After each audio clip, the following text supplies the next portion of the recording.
I am George Strongman at Thuran Kiramacharaga.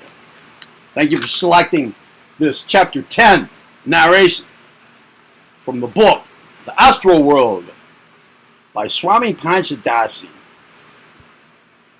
William Walker Atkinson. Chapter 9 was Higher Planes and Beyond, in the immediately preceding video in this playlist, in this series. This is Chapter 10.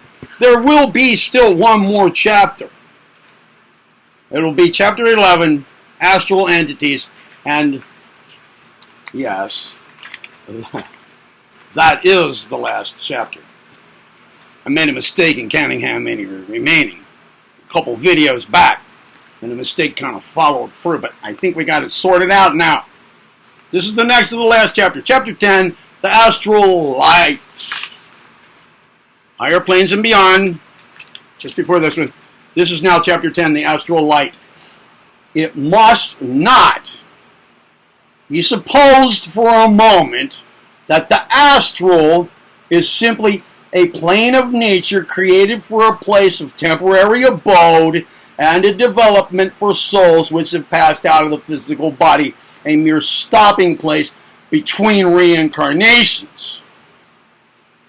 Important as are the planes of the astral in the progress of the disembodied souls, they form but one phase of the activities of this great plane of nature. Indeed, even eliminating the disembodied souls from the astral, there would be enough souls from the astral, there would be enough strange and wonderful phenomena on that plane, as well as enough wonderful inhabitants and dwellers on some of its subplanes to still render it the place and region of interest that it always has been to occultists. Before we finish our astral journey and return to earth life, let us take a hasty glance at these wonderful planes of astral phenomena and life.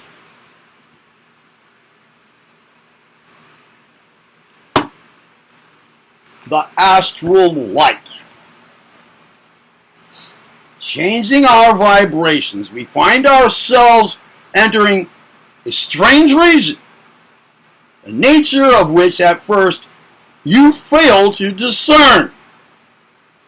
Pausing a moment until your astral vision becomes attuned to the peculiar vibrations of this region, you find that you are becoming gradually aware of what may be called an immense picture gallery, spreading out in all directions and apparently bearing a direct relation to every point of space on the surface of the earth. At first you find it difficult to decipher the meaning of this great array of pictures. The trouble arises from the fact that they are arranged not one after the other in sequence on a flat plane, but rather in sequence one after another in a peculiar order which may be called the order of Xness in space, because it is neither the dimension of length, breadth, or depth. It is practically the order of the fourth dimension of space, which cannot be described in terms of ordinary spatial dimension. Again, you find, upon closely examining the pictures, that they are very minute, practically microscopic in size, and require the use of the peculiar magnifying power of astral vision to bring them up to a size capable of being recognized by your faculty of visual recognition. The astral vision, when developed, is capable of magnifying any object, material or astral, to an enormous degree. For instance, the trained occultist is able to perceive the whirling atoms and corpuscles of matter by means of this peculiarity of astral vision. Likewise, he is able to plainly perceive many fine vibrations of light, which are invisible to the ordinary sight. In fact, the peculiar astral light which pervades this region is due to the power of the astral vision to receive and register these fine vibrations of light. Bring this power of magnifying into operation, and you will see that each of the little points and details of this great world picture so spread before you in the astral light is really a complete scene of a certain place on earth at a certain period in the history of the earth. It resembles one of the small views in a series of moving pictures, movies, a single view on the roll of film.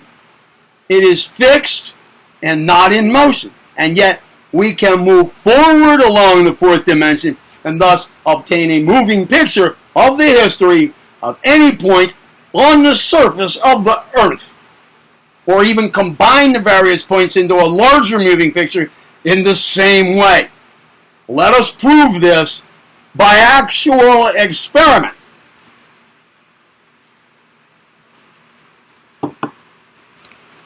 Close your eyes for a moment while we travel back in time, so to speak, along the series of these astral records. For indeed, they travel back to the beginning of the history of the earth. And now open your eyes.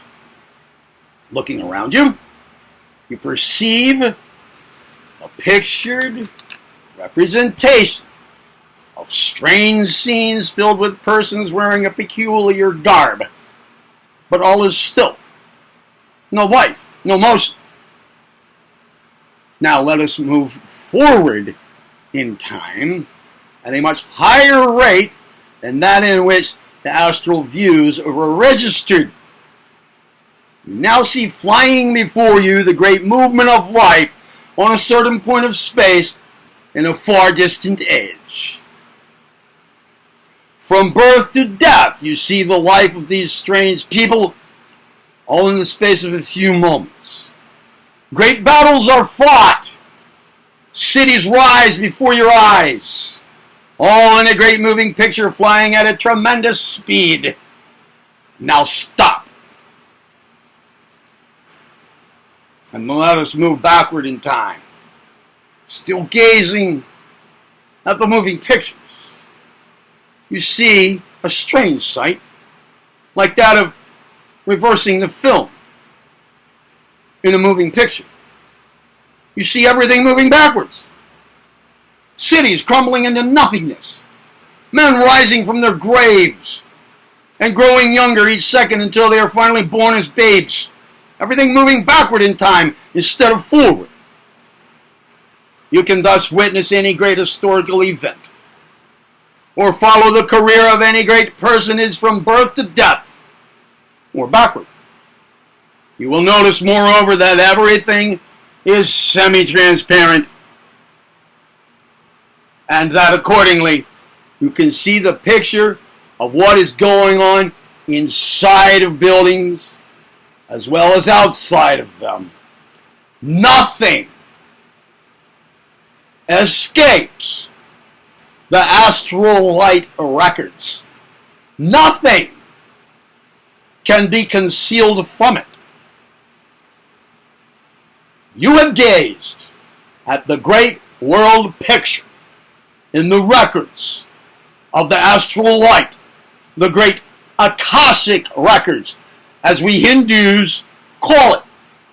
And these records are to be found pictures of every single event, without exception, that has ever happened in the history of the earth, recorded just exactly as it really happened. Moreover, the record being ultra photographic and including the smallest detail. By traveling to a point in time on the fourth dimension, you may begin at that point and see a moving picture of the history of any part of the earth from that time on to the present. Or you may reverse the sequence by traveling backward, as we've seen. You may also travel in the astral on ordinary space dimensions and thus see what happens simultaneously, all at the same time, all over the earth. At any special moment of time, if you wish. As a matter of strict truth now, however, I must inform you that the real records of the past, the real ones, the great Akashic records, really exist on a much higher plane than the astral. The real ones. And that which you have witnessed just a moment ago is but a reflection,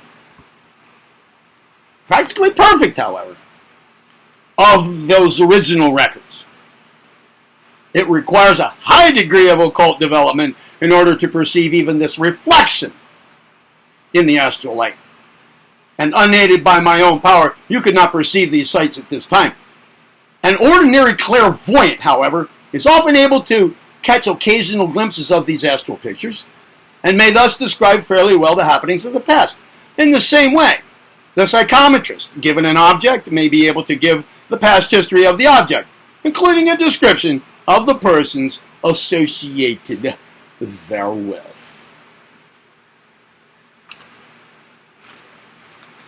The last chapter, chapter 11, Astral Entities, immediately follows. See you there.